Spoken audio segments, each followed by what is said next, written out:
Welcome back to Ribbon Candy Hooking in super snowy Laconia, New Hampshire.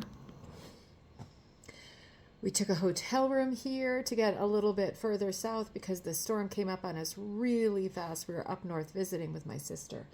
And that leaves me in a room with limited supplies and a project that I would like to keep going on. It's a project that I love. I'm going to show you what I'm working on here. I'm kind of at a standstill because I don't have all my stuff. And you know, when you travel, sometimes this happens. And I made a stupid mistake yesterday. Let me show you my stupid mistake. All right, so I am on my mini frame here, and this is a project called May. What is it called? The May Day Rose. Yeah, I think it's the May Queen. It's called the May Queen. And you can see I'm fooling around with the lettering here. This is the first one. This is the one that I'm doing, so I'm figuring it out as I go along. But the idea of the May Queen, you can see she's here with her giant crown on.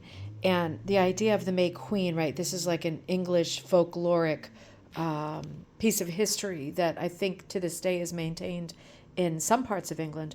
But a May Queen is named, and they are dressed in what looks like this incredible sort of bushy, green, mossy costume. And like sort of the same kind of thing as, you know, the Green Man or Mummers, like this tradition, very theatrical storytelling through costumes with a direct connection to nature. So she is here, and I've got her all stitched out in, this is actually two kinds of yarn. These are bouclés. Let me show you. These are the two yarns here. So, gosh, I forget what brand they were. But I got them at Webb's in Northampton, Massachusetts, like last weekend or something. So you can see these two colors together. This one's mostly greens. This one's a little bit of everything together. It made the background for the May Queen. So I've got these in place now. And then the stupid thing that I did was last night I spent quite some time hooking these colors in the background. You can see where I pulled it out.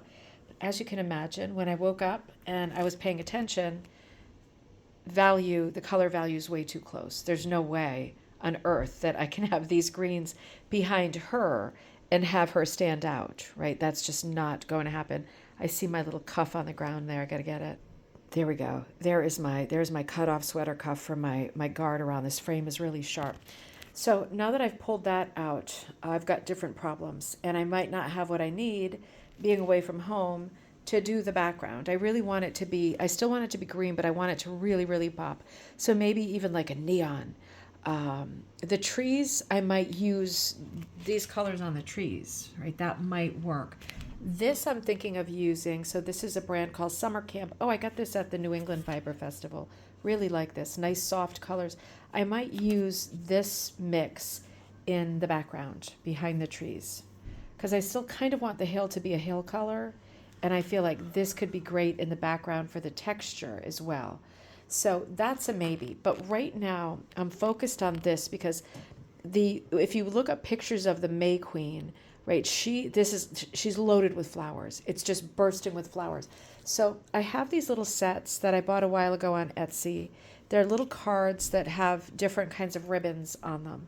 And they are sort of all one color palette. And that's the part I'm just not sure about. Particularly this one, because it has kind of a Renaissance feel to me with all of the golds and like the rich purples. So I'm not sure. But these three, I could definitely see myself plugging in, and you can see I started on top here, some of the doodles, just like one loop of each, but I want tons and tons and tons. And it might be that I do that, and then I use my brighter greens from here to kind of pull through Praddy's stems, because I want it to look like she is a walking topiary. That's really what the costume looks like. So I'm going to spend a little time getting all this stuff in there, and I'm going to make it as wild as I can, but I don't want the overall look to be completely peachy and pinks. Although I'm not sure that I don't. I'll have to see. It is hard to decide because I need to fill in these too. I might fill these in with the pulled out greens, right? That's how many I hooked last night too. I'm going to leave her face for the moment because I just don't know. I can see there's definitely a gold here for her crown. So that's a done deal.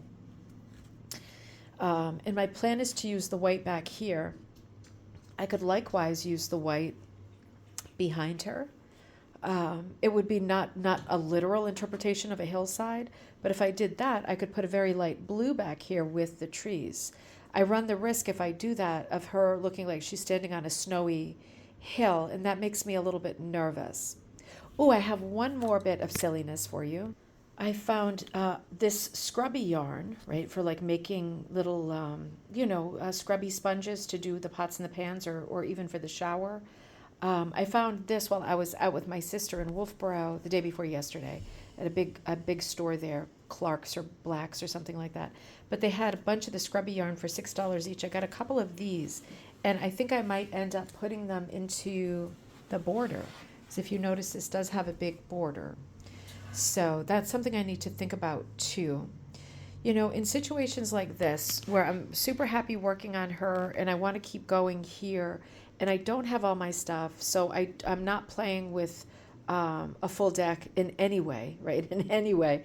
It's kind of upsetting. But what I can do is keep going with this and add as many of these things as I can to bling out the flowers. And once I've done that, if I'm satisfied with it, that might dictate the palette better for the whole rest of it. Do you know what I mean? Sometimes this is the main part of the composition anyway. So if I can get this just right, it might be that everything else just tells me how it's going to be. And that will be a relief. So we will see how that goes. And until then, wish me luck. It's tough scrapping it together like this with just a little bit around me to choose from. Otherwise, I hope to see you back for coffee time next week. And I hope that you're doing well with your weather in your neck of the woods. I'll see you soon at Ribbon Candy Hooking.